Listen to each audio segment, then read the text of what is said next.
Bonjour et bienvenue.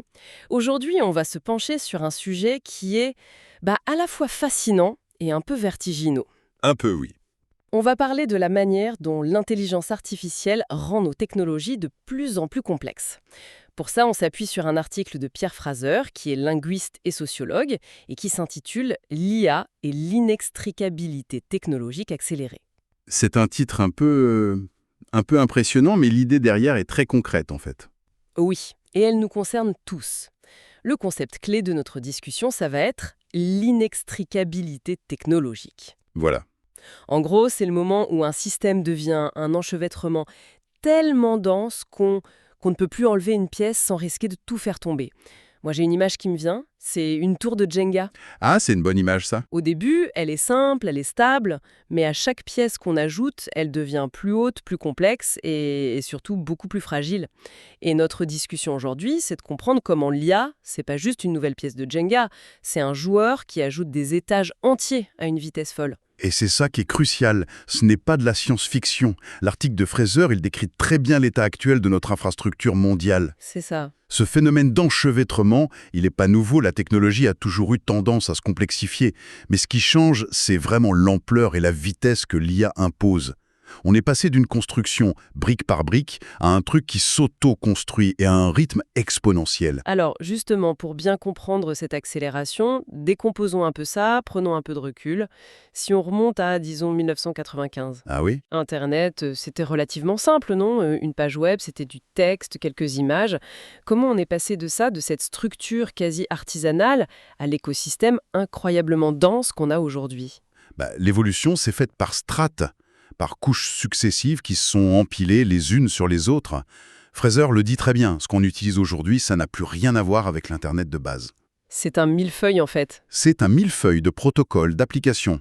Chaque couche a été créée pour résoudre un problème que les créateurs d'origine n'avaient pas du tout anticipé. Comme quoi, par exemple? Donne-nous un exemple concret. Fraser mentionne le langage Java. Au début, le web, c'était statique, que du texte ou presque. Java a permis de créer des applications interactives directement dans le navigateur. C'était une révolution. Ah oui, c'est vrai. On pouvait avoir des traitements de texte en ligne, des petites animations. C'était une première couche massive d'interactivité qu'on ajoutait sur une infrastructure qui, à la base, ne faisait que transporter de l'info. D'accord, donc une première couche pour rendre le web dynamique. Et après? Après, il y a eu un besoin criant de sécurité. L'infrastructure d'origine, c'était un peu un club de confiance entre universitaires, quoi. Oui, c'était pas fait pour le commerce. Pas du tout. Pour que le e-commerce existe, il a fallu construire par-dessus des protocoles de chiffrement, le SSL, puis le TLS. Pour sécuriser tout ça, c'est un autre étage complet qu'on a posé sur les fondations. Et à chaque fois, on ne reconstruit pas, on ajoute. Donc, on a ces couches qui s'empilent depuis des décennies, et l'IA, j'imagine qu'elle vient se poser tout en haut de cette pile. Ou est-ce que c'est plus compliqué que ça? C'est là que ça devient subtil, et c'est le point clé de Fraser. Pendant longtemps, oui, l'IA, c'était une couche en plus. Par exemple, les outils de cybersécurité modernes qui utilisent l'IA. D'accord. Ils analysent le trafic, ils détectent des trucs suspects. C'est une couche d'analyse qu'on ajoute au sommet. Mhm. Mais le tournant, maintenant, c'est que l'IA ne fait plus que se superposer. Elle commence à s'intégrer dans les couches de l'infrastructure elle-même. Attends, qu'est-ce que ça veut dire ça concrètement? Ça veut dire que l'IA, elle ne se contente plus d'analyser le trafic. Elle commence à le gérer. On parle de routage de données optimisé en temps réel par des algos, de filtrage de contenu qui n'est plus basé sur des règles fixes, mais sur une IA qui apprend ce qui est malveillant. Ah, je vois. La conséquence, c'est que les frontières entre les couches deviennent de plus en plus floues. On passe du millefeuille, où on pouvait encore distinguer les strates, à une sorte de gâteau marbré, où tout est entremêlé. Cette image de gâteau marbré, elle est très parlante. Parce que ça suggère qu'il y a des parties qu'on ne distingue plus très bien, des zones d'ombre. Est-ce que c'est ça que Fraser appelle un kludge? C'est exactement ça. Le kludge, c'est un concept vraiment central pour comprendre cette opacité. C'est un bout de code ou un composant matériel qui fonctionne, mais dont plus personne ne sait précisément ni pourquoi ni comment. C'est une solution de bricolage? Voilà, un bricolage qui est devenu, avec le temps, un pilier critique de tout l'édifice. Et personne n'ose y toucher. Un peu comme une vieille canalisation dans le mur d'un vieil immeuble. On sait qu'elle est là, on espère qu'elle va pas fuir, mais personne n'ose la changer de peur de provoquer une inondation générale. L'analogie est parfaite. Et ce qui est fascinant, c'est l'échelle.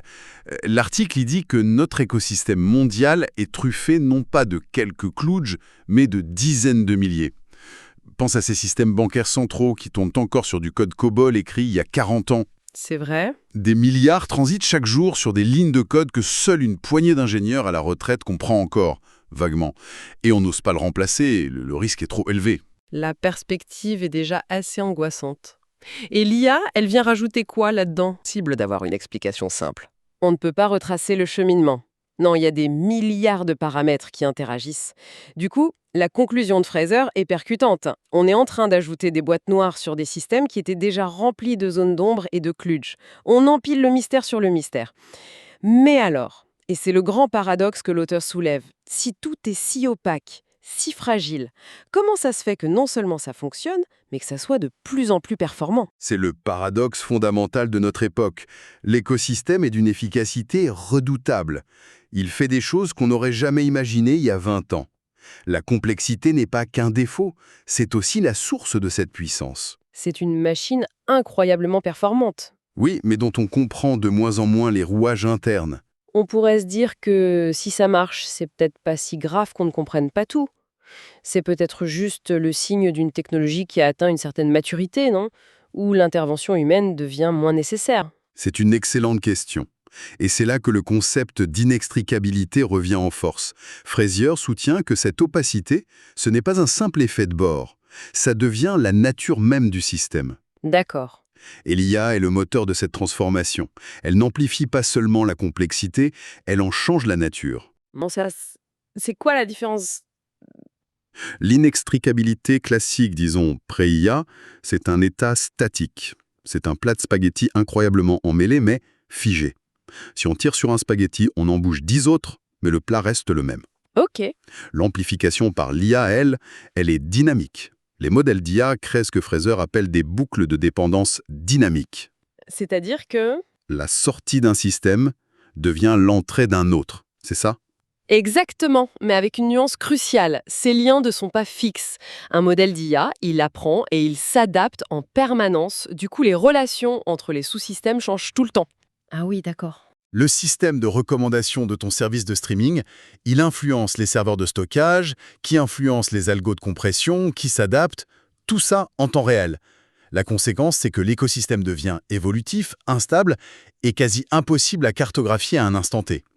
Il n'est plus seulement compliqué, il devient en quelque sorte vivant. Si je reviens à ma tour de Jenga, ça veut dire que ce ne sont plus seulement des pièces qu'on ajoute, ce sont des pièces qui se déplacent toutes seules et qui changent la forme de la tour en permanence. C'est une image très juste. Ou pour reprendre une autre analogie de l'article, c'est comme passer d'une carte routière, même hyper complexe mais fixe, à une carte où les routes se redessinent toutes seules en permanence, en fonction du trafic, de la météo. Exactement. Essayer de comprendre le système à un moment donné, c'est comme vouloir prendre une photo nette d'un essaim d'abeilles. C'est impossible. Et ça nous amène à la vision d'ensemble de Fraser qui est assez vertigineuse. Il compare ça à l'arrivée du microprocesseur qui a terminé l'ordinateur personnel, Internet. Il dit que l'IA est en train de créer une méta-infrastructure cognitive au-dessus de tout le reste. C'est une idée très puissante. Ça change notre perception de ce qu'est une infrastructure. Et ça soulève une question fondamentale. Qu'est-ce qui tient tout ça ensemble? Justement, Fraser parle de liants technologiques, les forces qui assurent la cohésion de l'ensemble. Traditionnellement, il en dénombrait 5. D'accord. Et quels sont ces 5 liants classiques? Alors il y a l'interaction, la capacité des humains à utiliser les machines, l'interconnexion, le fait que tout soit relié, l'interopérabilité, qui est cruciale, c'est la capacité de systèmes très différents à se parler. Ok. Ensuite, l'interdépendance. Aucun système ne fonctionne plus seul. Et enfin, la connectivité massive, l'échelle planétaire de tout ça. Voilà, en gros le ciment de notre monde numérique jusqu'à il y a peu. Donc on a ces 5 forces qui assurent la cohésion. Est-ce que l'IA en renforce une en particulier ou est-ce qu'elle introduit un truc complètement nouveau dans l'équation? C'est la deuxième option. Et c'est ça qui est majeur. Il soutient que l'IA a fait émerger un 6e liant, d'une nature totalement différente. Il l'appelle l'interprétation algorithmique. L'interprétation algorithmique. Alors, qu'est-ce que ça veut dire ça exactement? Ça marque un changement de paradigme. Avant, les infrastructures, même complexes, elles transportaient de l'information. Elles la stockaient, la transmettaient. C'était leur job. D'accord. Avec l'interprétation algorithmique, les systèmes ne font plus que transporter. Ils ont maintenant la capacité d'analyser, de prédire et de recomposer en continu les flux d'infos qui les traversent. Ils interprètent le monde et ils agissent sur cette interprétation. Donne-moi un exemple pour que ce soit plus clair. Pense à un réseau électrique intelligent, un smart grid. Un réseau classique transporte de l'électricité. Un smart grid, lui, interprète. Il analyse en temps réel la consommation, il prédit les pics de demande, il anticipe les pannes et il peut même rerouter l'électricité tout seul pour éviter une surcharge. Je vois. Le système devient proactif au lieu d'être juste réactif. Exactement.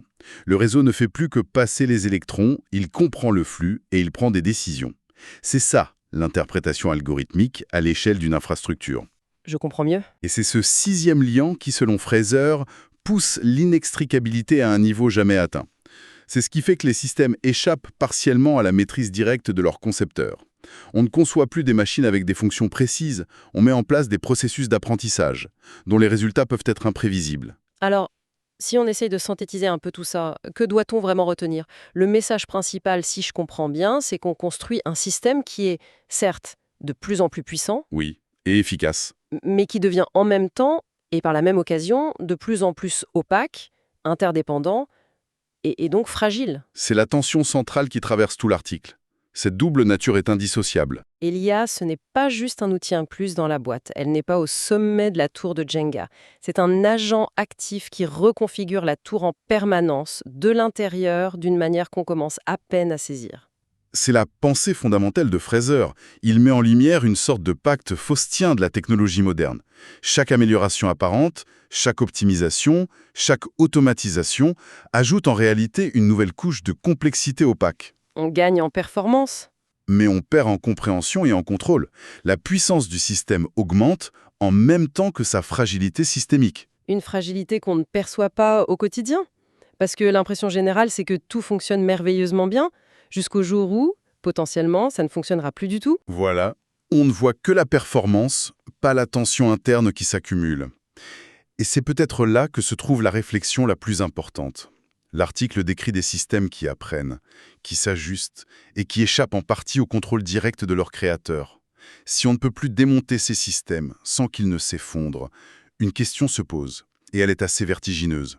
Que se passe-t-il le jour où une partie de ce système apprenant commet une erreur à l'échelle mondiale?